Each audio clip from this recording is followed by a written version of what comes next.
little eviction update here. This is day 2. They're going in and out of the nuke box. Bees still coming out of the hive. I had to do a little modification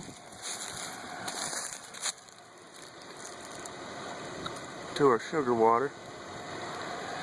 A little shout out to work.